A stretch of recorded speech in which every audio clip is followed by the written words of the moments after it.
Ich fände es total schön, wenn ich aus meiner Haustür trete in meinem Veedel und die Straße lädt zum Verweilen ein. Es treffen sich Menschen auf der Straße, es ist mehr ein Begegnungsort, weil es grün ist, weil vielleicht auch einzelne Ladenlokale diese Innovationsräume bieten, in denen man sich aufhält, weil man etwas reparieren möchte oder etwas teilen möchte oder etwas neu erfinden möchte und nicht, weil man da einkaufen gehen möchte.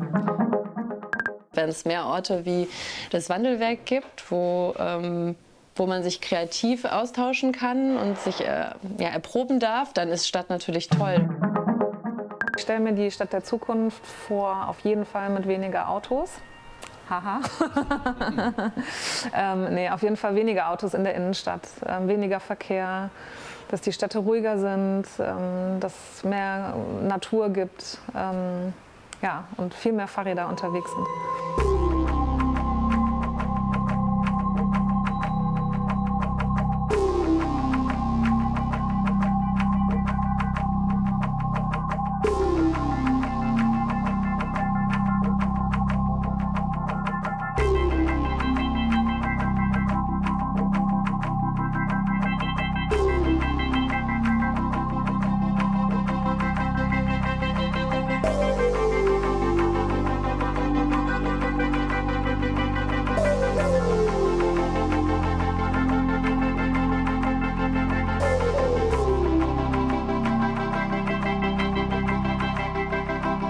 Im Stadtlabor haben wir die Straße der Zukunft ausgestellt, mit einer breiten Fahrradstraße, einem Aufenthaltsort in der Mitte, wo hier auch zum Beispiel ein Hochbeet steht und Parkplätze für Lastenräder und Fahrräder sind und daneben die Straße für alle, auf der schon auch verlangsamt Autos, aber sehr reduziert fahren und ansonsten eben auch Kinder spielen können und alle sich aufhalten können.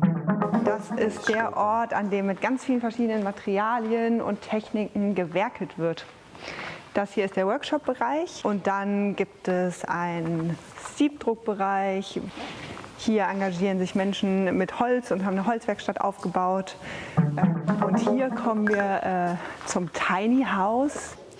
Ich bin Diana, 32 Jahre alt und baue hier im Wandelwerk mit Partner, Kind und Hund ein Tiny House. Genau. Man kann sich das ja auch bauen lassen oder zumindest den Rohbau bauen lassen, den Innenausbau selber machen. Und das hier ist ziemlich auf meinen Mist gewachsen.